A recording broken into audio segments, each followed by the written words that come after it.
지금 이 순간 여러분은 자신도 모르게 가장 소중한 사람들과의 관계를 파괴하고 있을 수도 있습니다. 안녕하세요. 저는 20년 넘게 무너진 인간관계를 복구하는 일을 해온 김민수입니다. 그동안 제가 목격한 가장 충격적인 사실은 대부분의 사람들이 단 한마디의 말로 평생의 우정을 잃는다는 것이었습니다. 정확히 일주일 전 30년 지기 친구로부터 이런 문자를 받았습니다. 민수야, 미안하다. 앞으로는 연락하지 말자. 처음에는 무슨 농담인 줄 알았어요. 하지만 진심이었습니다. 알고 보니 제가 무심코 던진 한마디 때문이었어요. 요즘 일이 잘 돼서 다행이야 라고 말했을 뿐인데 그 친구에게는 치명적인 상처로 다가갔던 거예요. 그 순간 저는 깨달았습니다. 내가 선의로 한 말이 누군가에게는 독이 될 수 있다는 사실을요. 더 충격적인 건 이런 일이 저만의 경험이 아니라는 점입니다. 최근 조사에 따르면 친한 사이에서 관계가 멀어지는 가장 큰 이유가 바로 자랑처럼 들리는 말 때문이라고 해요. 여러분은 어떠신가요? 혹시 최근에 연락이 뜸해진 친구가 있지 않나요? 갑자기 모임에 나오지 않는 지인이 있지 않나요? 그 이유가 여러분의 한마디 때문일 수도 있습니다. 설마 그 정도는 아니겠지. 이렇게 생각하시나요? 하지만 현실은 더 가혹합니다. 사람들은 겉으로는 대단하네, 축하해라고 말하지만 속으로는 상처받고 질투하며 멀어지고 있어요. 특히 요즘 같은 시대에는 더욱 그래요. 경제적으로 어려운 분들이 많고 취업이나 승진으로 고민하는 분들이 많잖아요. 그런데 누군가 성공 자랑을 하면 어떻게 느껴질까요? 제가 상담한 분 중에는 이런 분도 계셨어요. 친구가 승진했다고 자랑하는데 나는 해고 통보를 받은 지 일주일이 지났거든요. 그 순간 정말 죽고 싶었어요. 이렇게 말씀하시더라고요. 여러분이 무심코 하는 말들이 누군가에게는 칼이 될 수 있어요. 나는 좋은 의도로 말한 건데 라고 변명할 수도 있지만 상처받은 사람에게는 의도는 중요하지 않아요. 오늘 제가 여러분께 알려드릴 5가지는 말 그대로 관계 파괴자들입니다. 이런 말을 하는 순간 여러분은 소중한 사람들을 서서히 잃게 될 거예요. 첫 번째는 물질적 성공에 대한 자랑, 두 번째는 자녀 자랑, 세 번째는 건강 자랑입니다. 건강 자랑도 안 돼? 네, 상황에 따라서는 정말 위험할 수 있어요. 네 번째는 인맥 자랑, 그리고 마지막은 과거 영광 자랑입니다. 이 5가지를 모르고 계속 말하다 보면 주변의 사람이 하나 둘씩 사라질 거예요. 그럼 아무 말도 하지 말라는 거야? 그런 건 아니에요. 방법이 있어요. 똑같은 내용이라도 어떻게 말하느냐에 따라 관계를 더 깊게 만들 수도 있거든요. 지금부터 말씀드릴 내용은 여러분의 인생을 바꿀 수도 있습니다. 소중한 사람들을 잃기 전에, 늦기 전에 꼭 알아두시기 바랍니다. 혹시 지금도 나는 괜찮을 거야 라고 생각하고 계신가요? 안타깝게도 대부분의 사람들이 그렇게 생각하다가 뒤늦게 후회하게 됩니다. 실제로 제가 만난 한 분은 이렇게 말씀하셨어요. 친구들이 하나둘씩 연락을 안 하더니 나중에 알고 보니 내가 자랑쟁이로 소문이 났더라고요. 그제서야 깨달았어요. 내가 얼마나 무신경했는지를. 여러분은 그런 후회를 하지 마세요. 지금이라도 늦지 않았어요.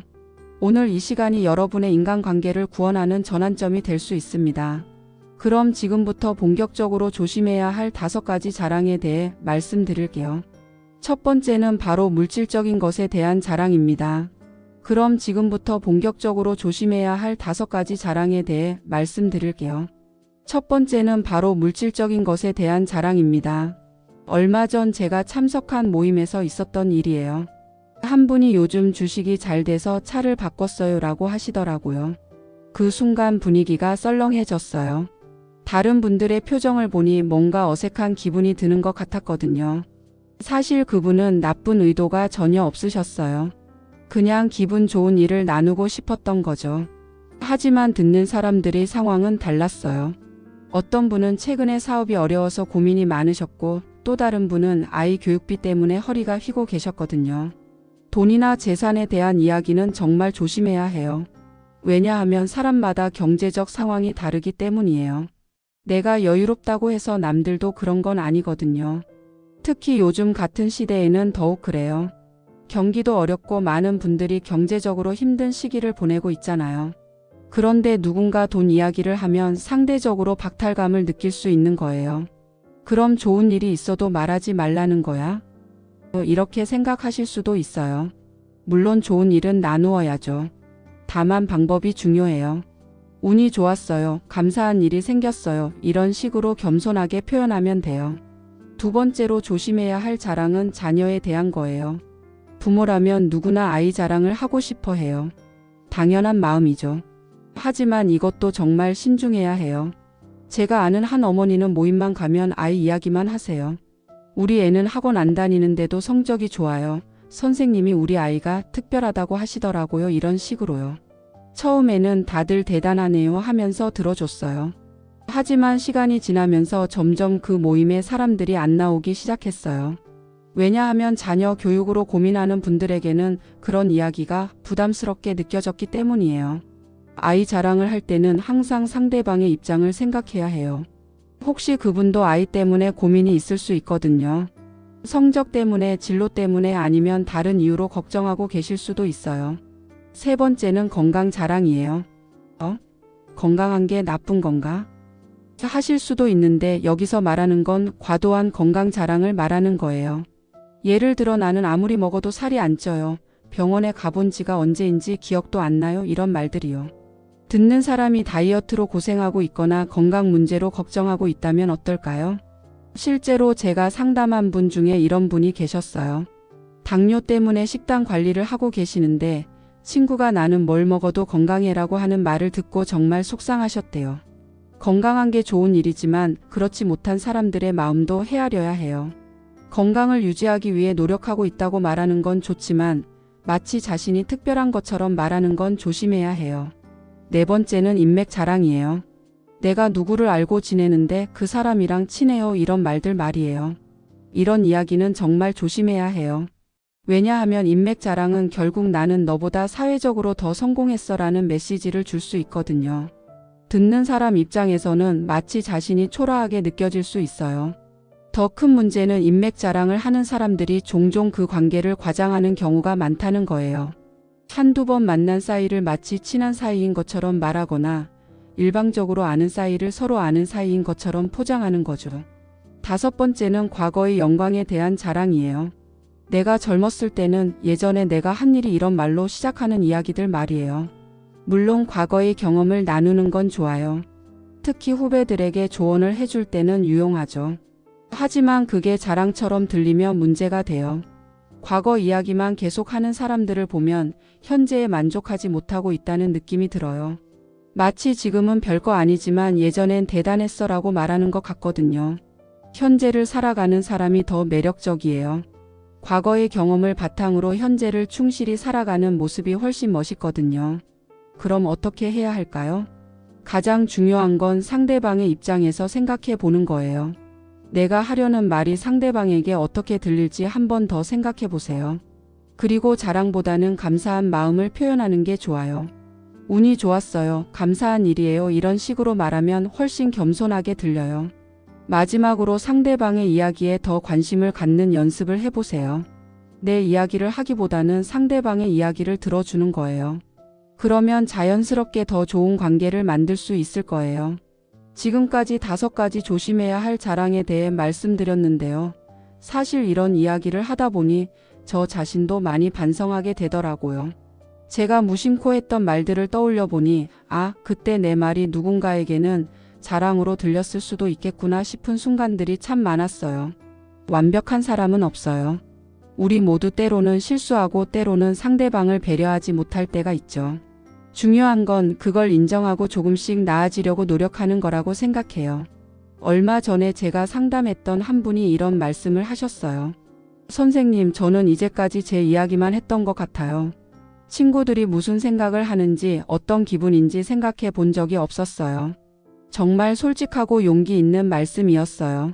그분은 그 후로 대화 방식을 조금씩 바꿔나가셨어요.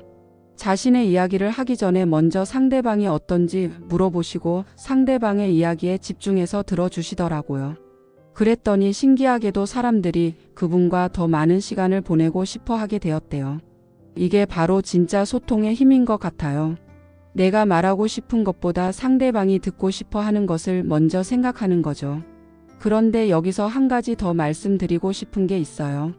자랑을 하지 말라는 것이 자신을 숨기거나 위축되라는 뜻은 아니라는 거예요. 건강한 자신감과 적절한 자기 표현은 필요해요. 예를 들어 누군가 여러분의 성취에 대해 물어본다면 당연히 답해야 하죠. 다만 그때도 겸손하게 감사한 마음으로 표현하는 게 좋아요. 운이 좋았어요. 주변 분들 도움 덕분이에요. 이런 식으로 말이에요. 또 하나 중요한 건 타이밍이에요. 같은 말이라도 언제 어디서 누구에게 하느냐에 따라 완전히 다르게 받아들여질 수 있거든요. 상대방이 힘든 시기를 보내고 있을 때는 더욱 조심해야 해요. 제가 알고 있는 성공한 분들을 보면 공통점이 있어요. 그분들은 자신의 성취를 크게 드러내지 않으세요. 오히려 다른 사람들의 작은 성공에도 진심으로 박수를 쳐주고 격려해 주시더라고요. 한 번은 어떤 기업 대표님과 식사를 했는데 그분이 음식점 직원분께 정말 정중하게 대하시는 모습을 봤어요. 그리고 함께 있던 후배들의 이야기를 끝까지 경청하시더라고요. 그 모습이 정말 인상적이었어요. 진정한 성공은 다른 사람을 배려하고 존중할 줄 아는 것에서 나오는 것 같아요. 내가 얼마나 대단한지를 보여주는 것보다 내가 얼마나 따뜻한 사람인지를 보여주는 게 더 중요하다고 생각해요. 그렇다면 앞으로 어떻게 하면 될까요? 실생활에서 적용할 수 있는 간단한 방법 몇 가지를 말씀드릴게요. 먼저 말하기 전에 한 번 더 생각해 보세요. 내가 지금 하려는 말이 상대방에게 어떻게 들릴까? 이런 질문을 스스로에게 해보는 거예요. 두 번째는 감사의 마음을 자주 표현하는 거예요. 좋은 일이 생겼을 때 내가 잘해서라고 생각하기보다는 운이 좋았고 많은 분들의 도움 덕분이라고 생각하는 습관을 기르세요. 세 번째는 상대방의 이야기에 더 집중하는 거예요. 내가 하고 싶은 말이 있어도 일단 상대방의 이야기를 끝까지 들어주세요. 그러면 자연스럽게 더 깊은 대화가 이어질 거예요. 마지막으로 칭찬과 격려를 아끼지 마세요. 다른 사람의 작은 성취에도 진심으로 축하해주고 어려워하는 일이 있으면 응원해주세요. 이런 행동들이 쌓이면 자연스럽게 좋은 인간관계를 만들 수 있어요. 인간관계는 하루아침에 만들어지는 게 아니에요. 오랜 시간에 걸쳐 조금씩 쌓아가는 거죠. 때로는 실수도 하고 때로는 오해도 생기지만 그런 과정을 통해 더 깊은 관계가 만들어지는 것 같아요. 오늘 이야기를 듣고 나서 나도 좀 더 신중하게 말해야겠다는 생각이 드셨다면 그것만으로도 충분히 의미 있는 시간이었다고 생각해요. 완벽하게 바뀔 필요는 없어요. 조금씩 천천히 변화해 나가면 되는 거니까요. 마지막으로 여러분께 부탁 한 가지만 드릴게요. 오늘 집에 가셔서 가족이나 친구에게 오늘 하루 어땠어? 라고 물어보세요. 그리고 정말 집중해서 들어주세요. 그 작은 관심이 누군가에게는 정말 큰 위로가 될 거예요. 소통은 말하는 기술이 아니라 마음을 나누는 예술이라고 생각해요. 여러분의 따뜻한 마음이 더 많은 사람들에게 전해져서 우리 모두가 조금 더 따뜻한 세상에서 살 수 있기를 진심으로 바랍니다. 오늘 이야기가 도움이 되셨다면 구독과 좋아요 버튼을 눌러주세요. 여러분의 작은 관심이 더 많은 사람들에게 도움이 되는 콘텐츠를 만드는 데 큰 힘이 됩니다. 그리고 댓글로 여러분의 생각도 나눠주세요. 나는 이런 경험이 있었어. 이런 방법으로 관계가 좋아졌어. 같은 이야기들을 들려주시면 다른 분들에게도 정말 큰 도움이 될 거예요. 우리 모두의 지혜를 모아서 더 좋은 소통 문화를 만들어 갔으면 좋겠어요. 다음에도 여러분의 일상에 작은 도움이 되는 이야기로 찾아뵙겠습니다. 오늘도 따뜻하고 행복한 하루 보내세요. 감사합니다.